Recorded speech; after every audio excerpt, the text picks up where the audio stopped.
नमस्कार। मैं रोशन हूँ। और जैसे आपको पता है कि आजकल अरावली का बहुत बड़ा एक अभियान चल रहा है, सेव अरावली। और ये अभियान क्या है, इसमें हमने सुप्रीम कोर्ट का डिसीजन देखा, हमने केंद्र सरकार की तरफ से जो बयानबाजी हुई है, जो सफाई दी गई है, उसे सुना। फिर कल रात को अचानक पर्यावरण मंत्रालय ने एक ऑर्डर कर दिया। और उसके बाद से बहुत सारा कंफ्यूजन था, लेकिन वो कंफ्यूजन बढ़ता ही जा रहा है कि वो 100 मीटर का जो पैमाना है, वो 100 मीटर कहाँ से आया, क्यों आया, 100 मीटर की जरूरत क्या पड़ी, इसको लेकर ही बहस चढ़ी है। इसी को लेकर आज हम पर्यावरण मंत्रालय में जो पूर्व डीजी रहे हैं और भारतीय वन सेवा के पूर्व अधिकारी हैं, डॉक्टर वीके बहुगुणा जी। और बहुगुणा जी एक तमाम सरकारी पदों पर रहते हुए उन्होंने बहुत बड़े बड़े काम किए हैं। उन्होंने पर्यावरण को बचाने के लिए और वाइल्ड लाइफ के क्षेत्र में बहुत काम किए, इसलिए हम डॉक्टर बहुगुणा जी से बात करें। डॉक्टर साहब, आपका बहुत बहुत स्वागत है। बहुत बहुत धन्यवाद। तो मेरे को अब आज फिर इस टीवी चैनल में मुखातिब होने के लिए। जी, तो डॉक्टर साहब, आपने, मैं तो आपको बहुत दिनों से फॉलो करता हूं। और मैंने जो अभी तक ये अभियान चलाया, जो जो मैंने इस अभियान में देखा, मैं आपसे जानना चाहता हूँ कि ये 100 मीटर वाला फार्मूला आया कहाँ से, क्योंकि सुप्रीम कोर्ट ने 2010 में इसी 100 मीटर को रिजेक्ट कर दिया था। उन्होंने कहा क्या होता है, अरावली तो अरावली है, पर्वत पर्वत है, उसको 100 मीटर में और 100 मीटर सो में क्या इसको लेना है। ये कहाँ से फिर बात आ गई कि फिर 100 मीटर आ गया, फिर एक्सेप्ट कर लिया सुप्रीम कोर्ट ने। ऐसा है रोशन जी, आपको ये जानकर थोड़ा सा दुखी होगा कि ये एक बहुत ही गलत ढंग से इसको 100 मीटर का इसमें दायरा करके, इसका हाइट करके उसको डिफाइन कर दिया है कि अरावली 100 मीटर के ऊपर होगी।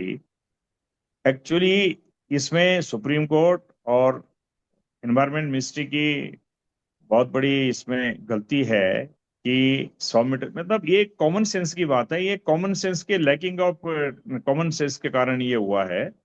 और ये आया कहाँ से, मैं आपको बता रहा हूँ। ये एक ब्यूरोक्रेटिक रूप में इसको ले लिया गया था। देखिए, राजस्थान में भी बहुत बड़ी लॉबी है माइनर मिनरल्स की, जी। और इवन मिनरल्स की जो है, माइनिंग की बहुत बड़ी लॉबी है। और वहां पे इन्होंने क्या किया है कि 100 मीटर से ऊपर इन्होंने जो है अरावली को वहां और हिल्स को डिफाइन किया हुआ है कि 100 मीटर से ऊपर जो है वो होगा। तो जब सेक्रेटरी की कमेटी बनी थी, पर पहले तो मैं ये कहना चाहूंगा कि सुप्रीम कोर्ट को जरूरत क्या थी वो एक सेक्रेटरी की कमेटी, एक्सपर्ट कमेटी बिठाने की, जबकि फॉरेस्ट सर्वे ऑफ इंडिया ने ऑलरेडी वहां पे उसको मैपिंग मैपिंग कर दिया था। हम्म। और उनकी मैपिंग में तो क्या था कि 12,000 जो है जो हिल्स हैं उनमें से केवल 1,080 या 1,080 ही ऊपर आ रही है, मतलब कि 91% अरावली जो है 100 मीटर के नीचे है। जी। तो जब फॉरेस्ट सर्वे ऑफ इंडिया ने ये कर दिया था, ये रिकॉर्ड है। उसके बाद और सेंट्रल एम्पावर्ड कमेटी जो है वो सुप्रीम कोर्ट को असिस्ट करने के लिए ही बनी हुई है। उनको उनको न करके इन्होंने क्या कर दिया, एक सेक्रेटरी की कमेटी बैठा दी, सेक्रेटरी इन्वायरमेंट एंड फॉरेस्ट की। और उसमें ये फॉरेस्ट सर्वे ऑफ इंडिया और ये इन लोगों को भी, सीसी के एक रिटायर्ड साइंटिस्ट को जो है उसमें रख दिया गया। अब इन्होंने क्या किया कि इन्होंने उसमें जो राजस्थान का था, इन्होंने ये कह दिया कि ये जो 100 मीटर का दायरा है ये सारी स्टेट के लिए एक होना चाहिए। खैर, उस आर्गुमेंट में भी कुछ दम है कि भाई एक क्राइटेरिया सारी स्टेट के लिए होना चाहिए। तो राजस्थान ने जो किया था 100 मीटर, वो नितांत बिल्कुल एक एडॉक था। एक इस तरह से था कि जो कि उसको एक्सेप्ट नहीं किया जाना चाहिए था, वो किया था। और जबकि सेंट्रल एयरपोर्ट कमिटी ने अपनी रिपोर्ट में यह कहा था कि 3 डिग्री स्लोप को आप मान लीजिए, उसके बाद जो है इसको करिए। तो इसमें पता नहीं सुप्रीम कोर्ट की क्या भूल हुई है या कोई जल्दबाजी में निर्णय हुआ है। और मैं तो इसमें सेक्रेटरी की कमेटी को ये मतलब ब्लेम करूंगा कि उन्होंने इसमें थोड़ा माइंड का एप्लीकेशन नहीं किया है, और सीधे एक ऐसी रिपोर्ट दे दी है जिससे कि 91% जो है अरावली जो है बाहर हो गई है। और आपको ये जान करके भी, आप इस बारे में, आप एक तथ्य और है जो आप जानते होंगे कि अरावली में पहले भी सुप्रीम कोर्ट का इंटरवेंशन बीच बीच में होता रहा है। और उन्होंने जो है, जो वहाँ पे फरीदाबाद में या उसके आसपास जो बड़े बड़े फ्लैट और रेजिडेंशियल कॉलोनीज बनी है, उसमें सुप्रीम कोर्ट ने उनको उनको गिराया भी है। हाँ। तो वहां पे रियल एस्टेट की बड़ी भारी लॉबी है, पॉलिटिकल नेक्सस है, ब्यूरोक्रेटिक नेक्सस है। इन सब के होते हुए भी बड़ा सोच समझ करके निर्णय लेना चाहिए था। पर एक बात मैं ये कहूं आपको कि सुप्रीम कोर्ट ने जो निर्णय दिया है, एक्सेप्ट 100 मीटर का जो वर्ड जो बिल्कुल गलत ढंग से जो उसको सुप्रीम कोर्ट ने expert so called expert committee की रिपोर्ट को माना है, बाकी जो उन्होंने ऑर्डर दिए हैं वो ऑर्डर इतने सटीक हैं, अच्छे ऑर्डर हैं, उससे माइनिंग जो है, माइनिंग और रियल इस्टेट एक्टिविटीज में भी जरूर अंकुश अंकुश लगेगा। क्योंकि ये जब मैंने सुप्रीम कोर्ट ने मेरे को, जब मैं डायरेक्टर जनरल था आईसीएफआरई का, तो उस समय हमने कर्नाटक में जो ईआई की इन्वायरमेंटल इम्पैक्ट असेसमेंट और इंक्वायरी की थी, वहां पे जो माइनिंग की इलीगल फिलिंग हो रही थी बिलारी हॉस्पिटल एरिया में, वहां पे भी फिर आईसीएफआरई को, Indian council of forestry research को जो है 15 करोड़ रुपए का वो दे करके फिर उसका मैनेजमेंट जो है, सस्टेनेबल माइनिंग मैनेजमेंट प्लान जो है हम लोगों ने बनाए और रिहेबिलिटेशन प्लान भी बनाए थे, और वो अभी तक जो है आईसीएफआरई वाले बना रहे हैं। तो जो सुप्रीम कोर्ट का ऑर्डर है, एक एक ये 100 मीटर वाला को छोड़ करके बाकी तो ऑर्डर ये फ्यूचर के लिए अच्छा है। क्योंकि अभी तक अरावली में इस तरह की कोई बात नहीं हुई है, बस केवल उसमें इतना होना चाहिए था कि not only mining but all developmental activities has to be curtailed and it has to be ensured कि वो जो है एक आईसीएफआरई के अनुसार जो जो जो सुटेबल है वहीं पे की जाए, अदरवाइज जो है उसका इको रेस्टोरेशन प्लान जो है ढंग से बनाया जाए। अच्छा, एक चीज अब मैं स्टडी पढ़ रहा था जो कि आईसीएफआरई ने अपनी रिपोर्ट दी है। ये 2010 की रिपोर्ट है, 2018 की रिपोर्ट है। 2010 में उन्होंने स्टडी करना शुरू किया, 2018 में रिपोर्ट दी कि केवल राजस्थान में जो ये अरावली है वो 4 राज्यों तक फैली है, दिल्ली से लेकर और गुजरात तक। लेकिन जो ये राजस्थान में जो 128 पीक थे अरावली के, उनमें से 31 विलुप्त हो गए हैं, यानी 31 समतल हो चुके हैं इन बिल्डरों ने और माइनिंग करने वालों ने। जो अवैध खनन हो रहा है या वैध खनन हो रहा है, जो पत्थर माफिया वहां है, उन्होंने 31 पहाड़ों को खत्म कर दिया है। और बाकी वो खत्म हो जाएगा। वो जो आईसीएफआरई की रिपोर्ट है, तो ऐसे वो जो आपकी इस रिपोर्ट का तो कोई मतलब है नहीं, क्योंकि सुप्रीम कोर्ट ने उसका उसको जो है ओवरलुक कर दिया है। नहीं, आईसीएफआर नहीं, सुप्रीम कोर्ट ने जो जो ओवर रूल किया है वो तो यही किया है ना कि 100 मीटर वाले, असल में सुप्रीम कोर्ट भी जो है, देखिए सुप्रीम कोर्ट क्या है, देखो प्रॉब्लम क्या है कि हर आदमी ये सोचता है कि आईएएस के पास ही जो है, और जो मंत्रालय में जो लोग बैठे हैं आईएएस के और अदर्स और लोग जो है उनके पास ही बहुत बड़ी बुद्धि है। वो उनको, भाई इसमें तो एक्सपर्ट जो थे आपके, तो इसमें फॉरेस्ट सर्वे ऑफ इंडिया में एक्सपर्ट थे, हम्म। सीईसी में सारे एक्सपर्ट बैठे हुए हैं, उनको बोलना चाहिए था।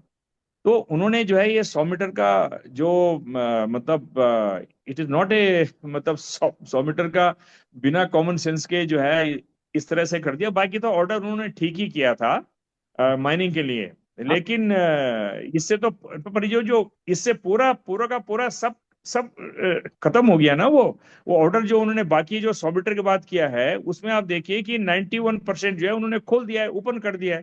हाँ, लेकिन अब उन्होंने एक अब चीज अब कही है। उन्होंने ये कहा है कि नई माइनिंग नहीं होगी, यानी नए लीज अलॉट नहीं होंगे। ये तो क्लियर हो गया। लेकिन जो पुराने लीज हैं, एक तो वो चलते रहेंगे, लेकिन उनमें उन्होंने ये कहा है कि आईसीएफआरई इसका स्टडी करेगी और देखेगी कि ये सस्टेनेबल है कि नहीं। अगर नहीं है तो फिर इनको कंजर्व करने की कोशिश की जाएगी, यानी उनके पट्टे भी समाप्त किए जा नहीं, सकते। लेकिन वो तो वहीं पे होगा ना जहां पर कि अरावली की डेफिनेशन होगी, तो हाँ। उसमें तो केवल जो है 8% ही रह जाता है ना जो सुप्रीम कोर्ट ने बोला है। हाँ। लेकिन कल क्या हुआ है कि जब इतनी हाई तराई मच गई है, बैकलेस हो गया है, तो उसके बाद ministry of environment and forest ने एक फिएट निकाल दिया कि माइनिंग जो है पूरी अरावली में पूरी उन्होंने बंद कर दी है, और नहीं न कोई नए नए जो है टेंडर निकाले जाएंगे, सारे उन्होंने बंद कर दिया है। कर दिया बट है। होना क्या चाहिए था, होना ये चाहिए था कि इन्वायरमेंट मिनिस्ट्री को एक एफिडेविट फिर से एडिशनल सॉलिसिटर जनरल या अटॉर्नी जनरल के थ्रू वहां पे सुप्रीम कोर्ट में ये देना चाहिए था कि आप इसमें सेंट्रल इम्पावर्ड कमिटी की जो रिकमेंडेशन है उसको जो है 3 डिग्री के स्लोप पे जो है वो आप जो है एक्सेप्ट कीजिए।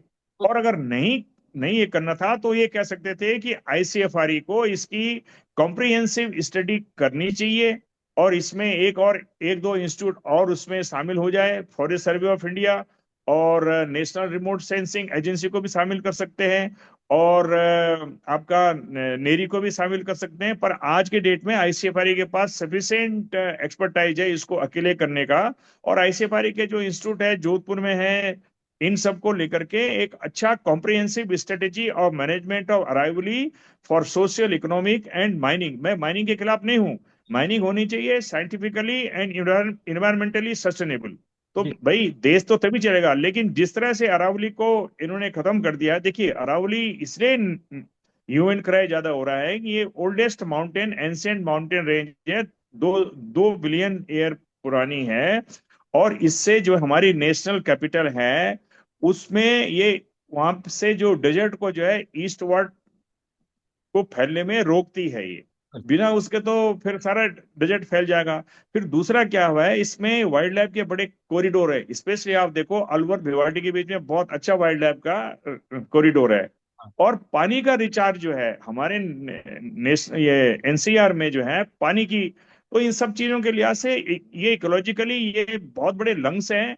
और इनको इनको जो है ढंग से प्रिजर्व किया जाना चाहिए। और माइनिंग जहाँ पे होनी चाहिए उसको आप इस ढंग से कराओ।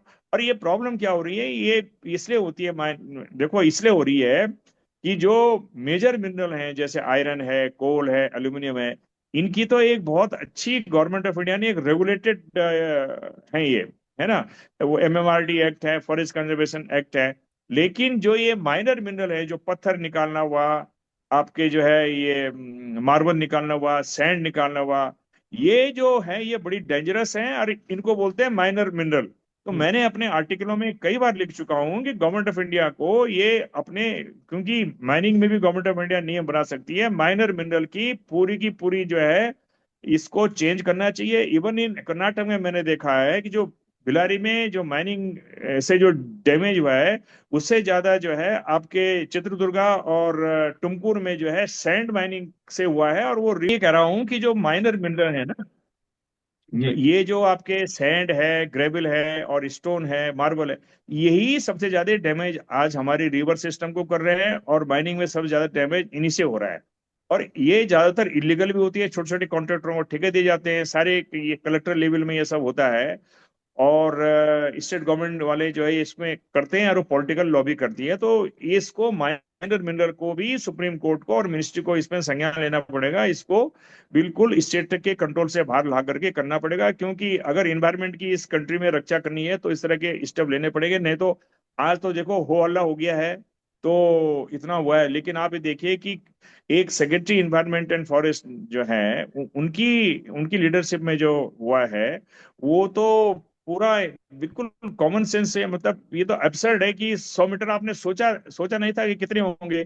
आप ये देख लीजिए, इस तरह की बातें तो नहीं होनी चाहिए। और इसी के कारण मैं बार बार ये कहता रहा हूँ कि फॉरेस्ट सर्विस को जो जो मैनेजमेंट है, क्योंकि अभी इतनी बड़ी प्रॉब्लम क्या हो रही है दिल्ली में, तो ये कहा जाता है कि ये आईएफएस ऑफिसर को तो डांट डपट के रखो, क्योंकि ये तो सब जो है अंटी पीपुल है।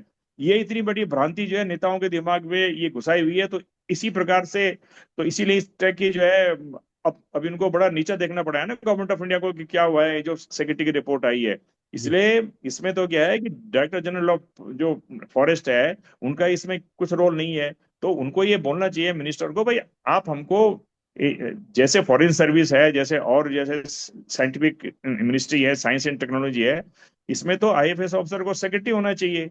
बिल्कुल। नहीं तो इस तरह की ये बेवकूफी वाली रिपोर्टें सबमिट होती रहेंगी। और अब ये सुप्रीम कोर्ट का भी देखो, सुप्रीम कोर्ट के चीफ जस्टिस को भी उनको भी जो है मतलब सुनना पड़ा है। तो बिल्कुल, इस तरह की अभी मैं देख रहा था कि जो सेंट्रल इंपावर्ड कमेटी है उसमें जो सिद्धांत दास हैं जो कि डीजी फॉरेस्ट थे, अभी रिटायर हो गए हैं, तो सुप्रीम कोर्ट का अपॉइंट कर रखा है।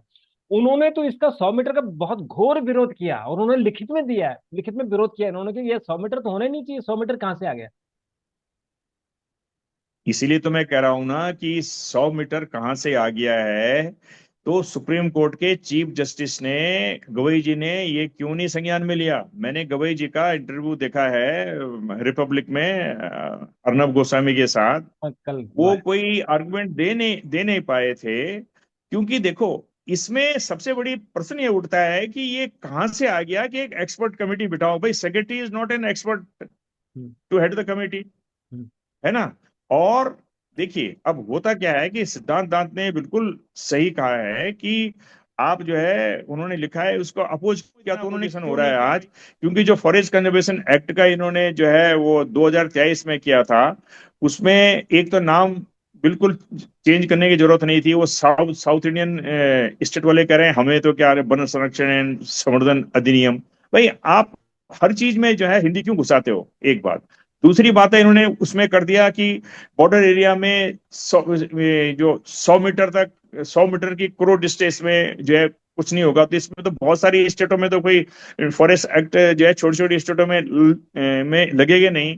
इस तरह की जो बातें इन्होंने इन्वायरमेंट मिनिस्ट्री ने की हैं, उससे जनता के बीच में बहुत, ये तो बातें इन्वायरमेंट मिनिस्ट्री के मैंडेट के खिलाफ है। बिल्कुल। भाई उसका बेसिक तो कुछ होना चाहिए ना। 100 मीटर, 100 मीटर में आप किसी को डिफाइन कर रहे हो, नहीं, ये अभी तो मैं बिल्कुल गलत है।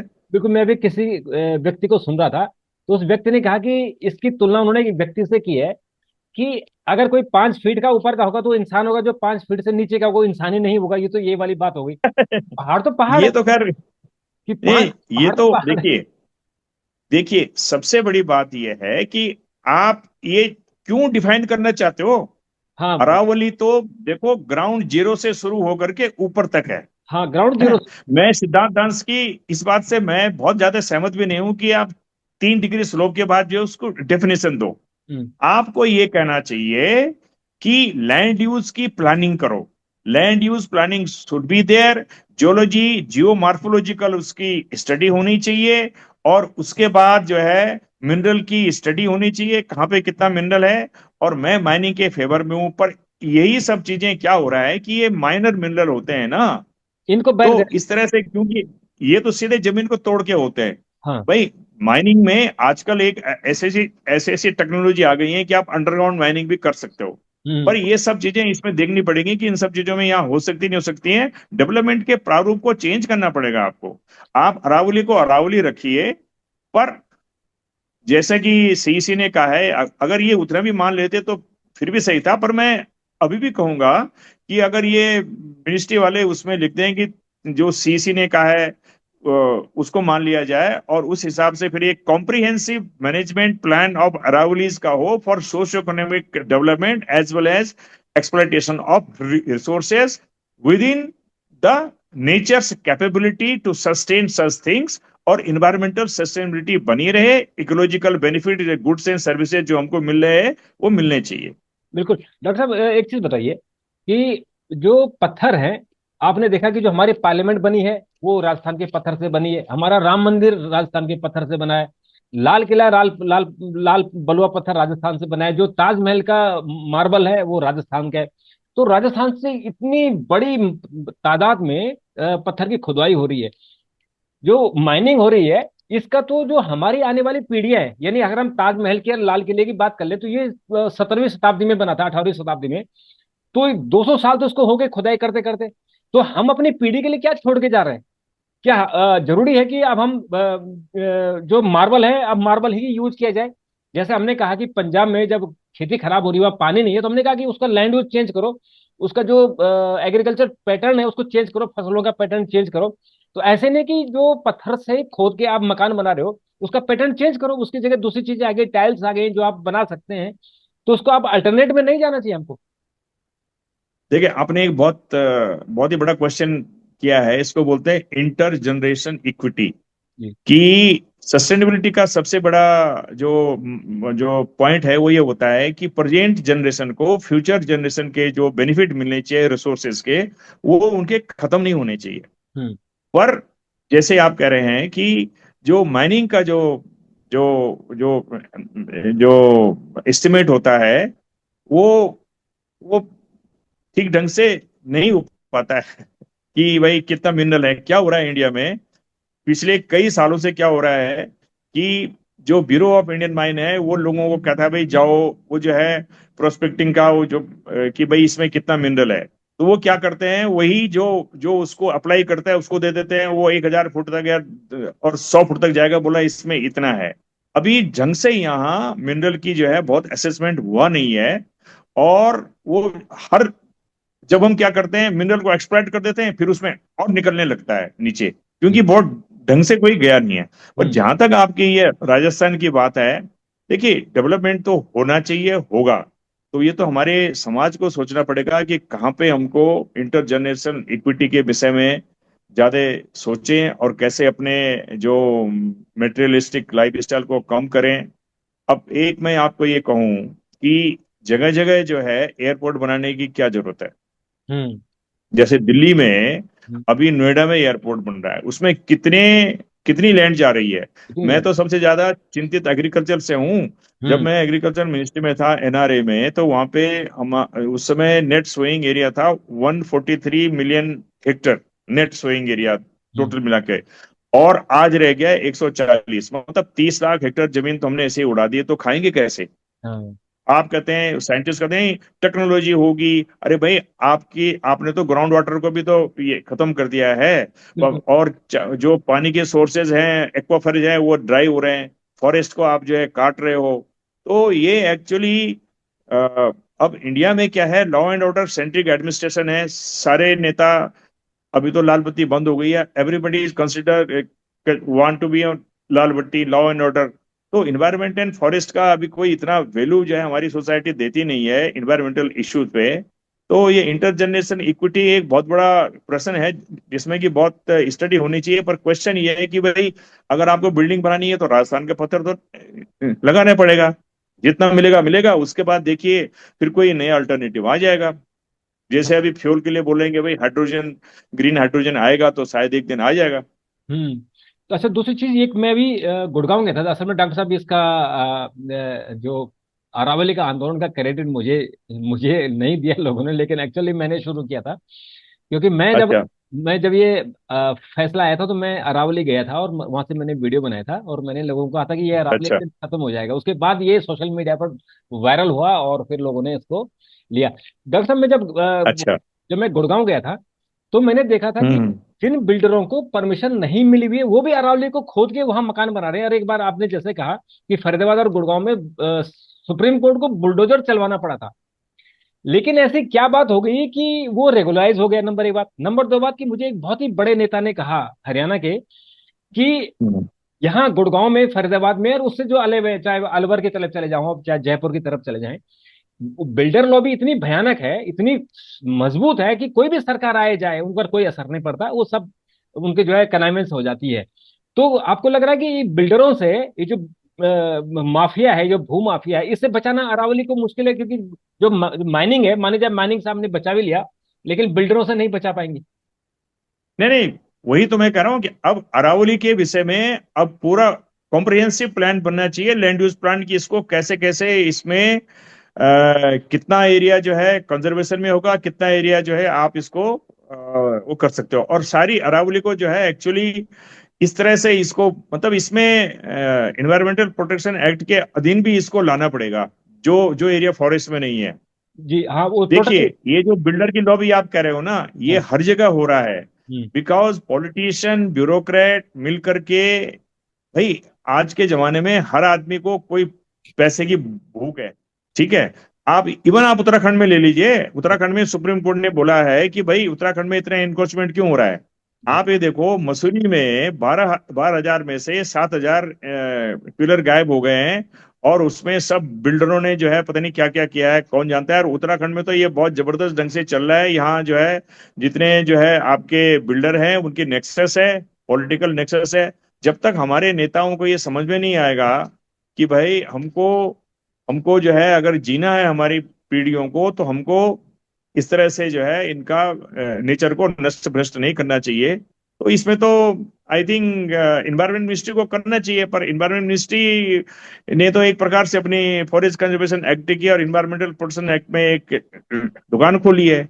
आप ये देखिए, इन्वायरमेंट मिनिस्ट्री में बहुत जबरदस्त पॉलिटिक्स चलती है। You hmm. Show me your face and then I will talk to you. Hmm. आप अगर हमारी हमारी बात में आप ताली बजाओगे, तो आपको सब कुछ मिलेगा। तो ऐसे करके ये जो है सारे अफसरों को और सारे लोगों को करते हैं। इसीलिए तो आप देखो ना, इन बार वो जो सीईसी का एक साइंटिस्ट है, वो जाकर के, उसका कोई विजन नहीं है, वो मिनिस्ट्री में रहे, साइंटोक्रेट रहे। वो उन्होंने जो है सीईसी की के बिहाफ में बोल दिया कि हाँ 100 मीटर है। हम्म। लेकिन एक जो उसमें। बाद में तो सिद्धांत दास ने जाकर के उसको वहां लिखा है। जी। पर सीईसी को एक एफिडेविट देनी चाहिए थी हम्म। सुप्रीम कोर्ट में, ताकि उस पे संज्ञान लेते अच्छा। डिसीजन से पहले। बिल्कुल, कल आपने देखा होगा जैसे जिस इंटरव्यू की आपने बात की है अर्णव गोस्वामी के साथ, जो चीफ जस्टिस रहे हैं गवई साहब, जस्टिस गवई, हाँ। उन्होंने एक बात हाँ। कही कि अगर इसमें गड़बड़ हो गई है तो जो दूसरे जज है उनको ये फाइल दोबारा खोलनी चाहिए। और ऐसा होता रहा है कि अगर एक डिसीजन गलत हो गया तो दूसरे जज उसको सुमोटो लेके या उस पे हाँ।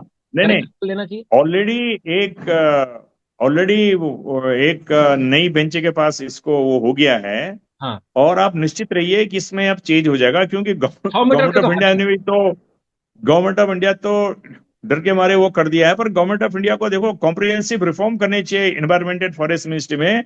और अगर फॉरेस्ट सर्विस को आपको ट्रस्ट नहीं है तो इस सर्विस को खत्म कर दो, नहीं तो इनको पूरी पावर दे दो। क्यों क्यों सवाल इनको पूछना पिछले को है बना के रख। कि हम्म। देश को बचाने के लिए, इस देश के क्लाइमेट को बचाने के लिए, एनवायरनमेंट को, इकोलॉजी को बचाने के लिए, क्या पूरे देश को जो भी जमीन है उसको फॉरेस्ट कंजर्वेशन एक्ट में शामिल कर लिया जाए, और फिर केस टू केस उसकी स्टडी करके फिर मान लीजिए कहीं माइनिंग करनी या कहीं सड़क बनाना है तो तब उसको परमिशन दी जाए।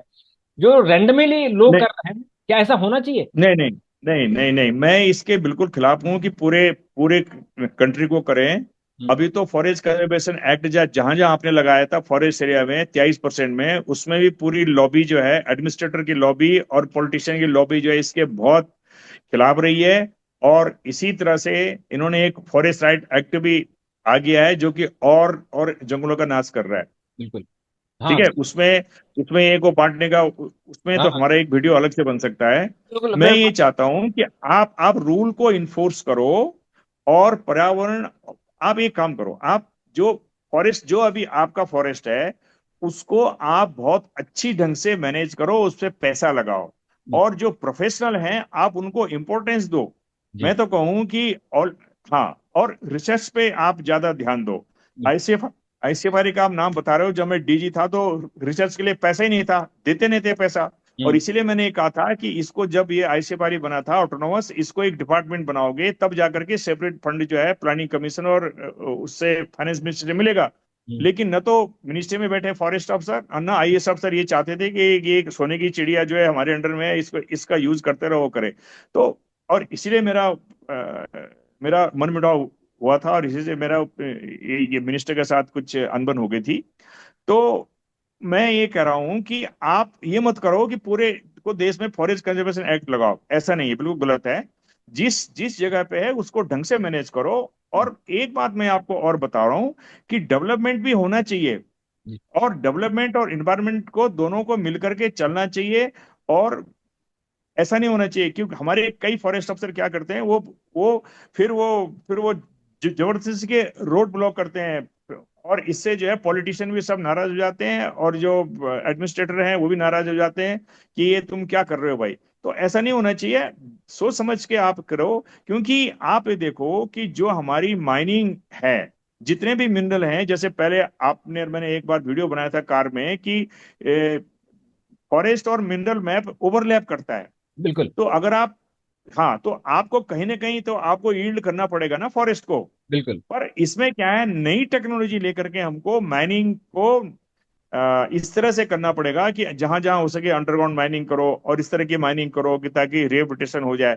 पर जैसे अरावली को ऐसा खोल दिया है, जितनी जितनी डैमेज जो माइनर मिनरल कर रहे हैं, उस पे संज्ञान लेने की जरूरत है इन्वायरमेंट मिनिस्ट्री को, सेक्रेटरी इन्वायरमेंट मिनिस्ट्री को इमीडिएटली सैंड और ये ग्रेवल और इस तरह की चीजों को माइनर माइनिंग मिनिस्ट्री के सेक्रेटरी से बात करके, and even prime minister office को ये सब संज्ञान लेना पड़ेगा कि कैसे देश में सबसे बड़ी डैमेज जो कर रही है माइनर मिनरल ही कर रहे हैं।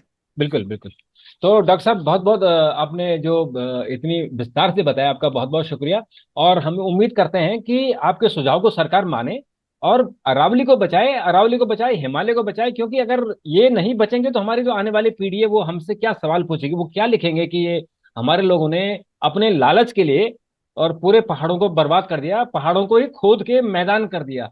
तो डॉक्टर साहब इस पर हम और आगे बात करेंगे, और आप भी नजर रखिएगा, मैं भी नजर रखूंगा, और जो भी हम हमें और ज्यादा इन्फॉर्मेशन। आप उत्तराखंड के विषय में बात कीजिए। आप हम दोनों उत्तराखंड के, उत्तराखंड में तो यहाँ पे आज एक न्यूज़पेपर में मैं पढ़ रहा था, जी। हाई कोर्ट ने कहा है कि ये फॉरेस्ट अफसर जो मसूरी में पोस्टेड थे, इन पे इतना पैसा कहाँ से आ गया, क्योंकि वो बिल्कुल। सारे पिलर गायब हो गए।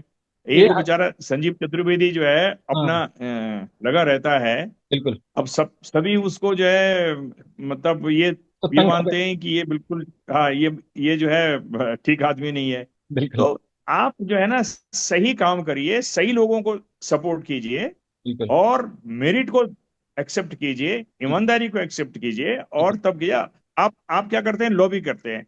आपने क्या कर दिया, इसको बोलते हैं नेपोटिज्म, बिल्कुल। क्रोनिक क्रोनिक क्या क्रोनिक कैपिटलिज्म जिसको बोलते हैं, क्रोनिक कैपिटलिज्म। बिल्कुल। इस तरह से हमारी सरकार में जब तक तो काम डॉक्टर होगा साहब तो ऐसे ही आपसे होगा। फिर बात करेंगे, और ये वाले उत्तराखंड वाले इशू पर अलग से बात करेंगे, और अभी हम अरावली पे भी थैंक यू। आपसे और बात करेंगे, क्योंकि कंजर्वेशन, हमारा पर्यावरण सुधरे, इस पर सारा फोकस रहता है। डॉक्टर साहब, आपने बात की, आपका ठीक। बहुत बहुत शुक्रिया। और मैं अपने दर्शकों से भी चाहूंगा धन्यवाद। कि अगर डॉक्टर साहब से कोई सवाल पूछना चाहे तो आप कमेंट बॉक्स पे लिखें। हम डॉक्टर साहब से जवाब लेकर और फिर डॉक्टर साहब को लाने की कोशिश करेंगे। ठीक अभी के ठीक। लिए इतना, फिर ओके ओके। मुलाकात करेंगे। थैंक नमस्कार। Thank thank